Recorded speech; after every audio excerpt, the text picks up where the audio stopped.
we paid, the business paid. I had to go through the program. It was rigorous.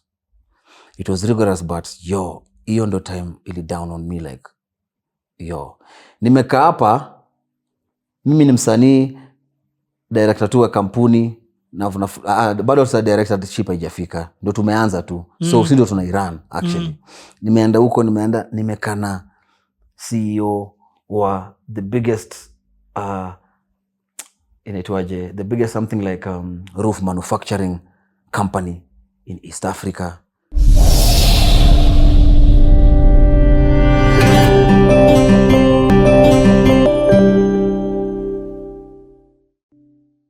So you've talked about mentorship for the ladies, but then there's also now mentorship that you guys started just before COVID for the boys or the group, Soul Generation. Tuongea juu ya Soul Generation, tell us from your perspective, vile things ilifanyika, kwa nini, why did you start it, where is it now? Soul Generation is a generation of epic thinkers, people who are in the arts and believe in spearheading and bringing that all connection to the globe. Tumechange narrative. Tuli decide kutengeneza Soul Generation like the record label, just to be able to host artists. Lazima to share information to other artists. It's only logical. Artist grow, unafungua record label so that you can create a stable for other artists. You have a lot of information. So it was good for us. Ilikuwa kitu poa, ilikuwa ni kama unajua pia ni kama I think it's like producing your kind. It's like producing your kind. So offspring. So ni poa uangalie, unafurahi, unasema impact yangu inaendelea. So we created the label. Ben Soul and Viri were part of the label. But when you started, there was more. There was Kaskazini. It was a boy group, and then there was Crystal. There was a lady called Crystal. Senator. Senator. Actually, yes. Ni mheshimiwa sasa. Respect, man. Congratulations to her. Doing very well. Yeah, na Viri, Ben Soul, Kaskazini. Yeah. It was our first kind of, How was that for you?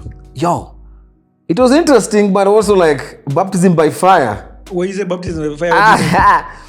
Unajua, running a labels, especially in East Africa, is a different kind of situation because the systems are not right for music. So unapata collection of making money, vitu kama hizo, lazima ujue vile umeangalia, like you've done your cost and everything with the benefit analysis, it makes sense.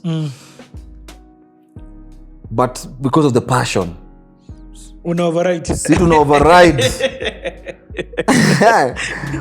Passion in override, man. Si tuna realize too, wow, our guys, we've put in money in this thing. Because it was your money that you were putting in. Yeah, it was personal money. You're taking money from Sauti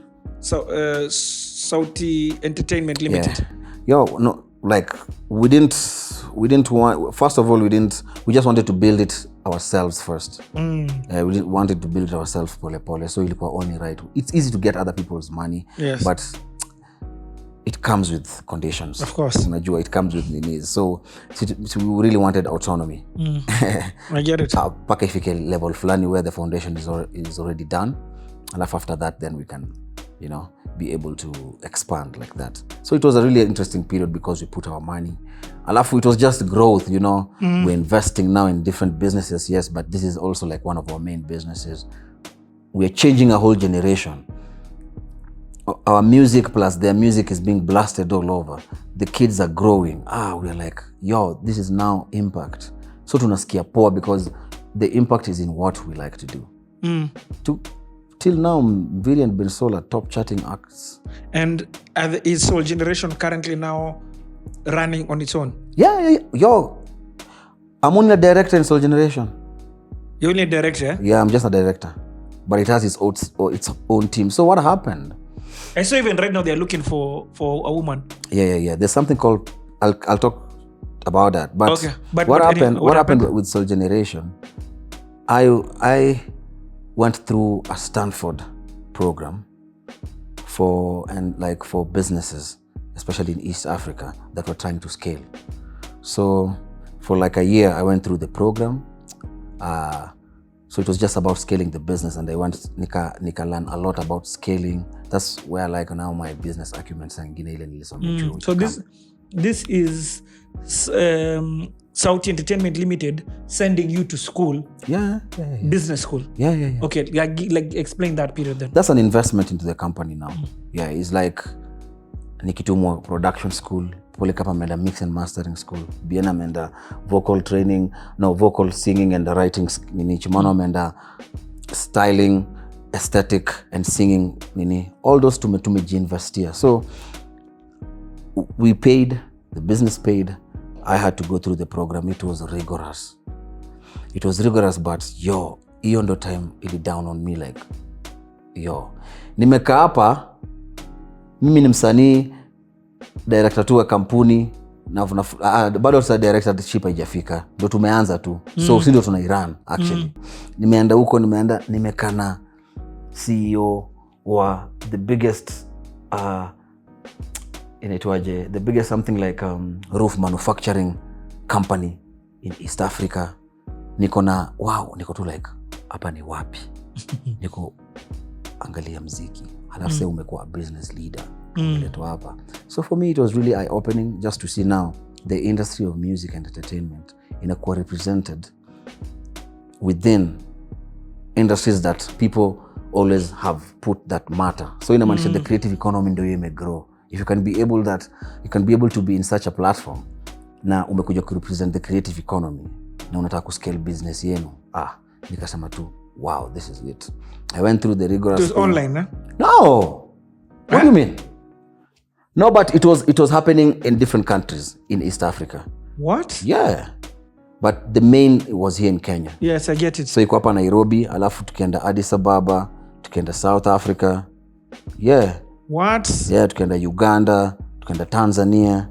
It's a very dope program. It's the seed program. Check out the Stanford seed program. It's a very good program that has really upscaled or helped very, very, very many companies, even seed companies to big companies, scale still. Na paka sasa wanaendelea, by the way, wamechange lives. So hata pia ukitaka ku scale up, angalia tu seed program, naweza kupatia hookup wanaule unaweza scale up. So hao ndo linisaidia ku scale. So nika go through your program for a year. It was such a nice program because it really opened up my mind to how to approach like this thing as a business now.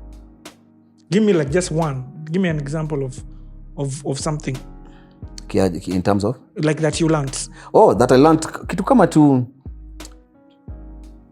everything had to make sense as a structure. Alafu we had to adopt the structure from an American kind of system because tulikuwa tunatumia label, an international kind of label kind of structure to operate in an East African community where structures are not right. So we had to adopt to local means to be able to make money or to make things make sense. So unapata wanaangalia all your details, afana kuangalia these are your bottlenecks. You're struggling because your systems are not efficient. Your system is not efficient because your HR department or your hiring department is very slow. Vitu kama hizo. So when they identify that, unajua how to start making money out of the small time, improving on time. Yani it's I get it. Bro. Nilikuwa naandika kwa machats bana. Ilinikumbusha chuo double maths ama double chemistry afternoon, alafu umekula kisembe. Brother, we nje.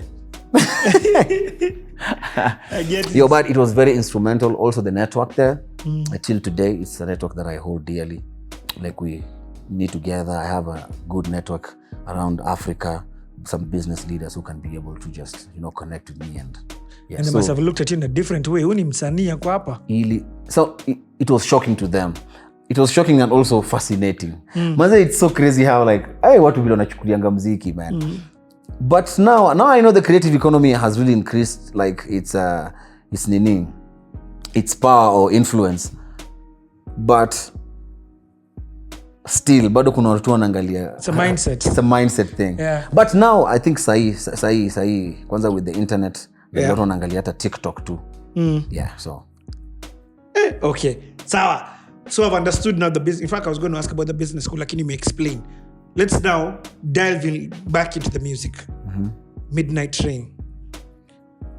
Actually, before Midnight Train, let's talk about, because babu umeingia juu ya business, let's talk about hii record deal ulipata. So ulipata record deal na Universal. Oh, yeah. So and that leads to Midnight Train. yes. Uh-huh.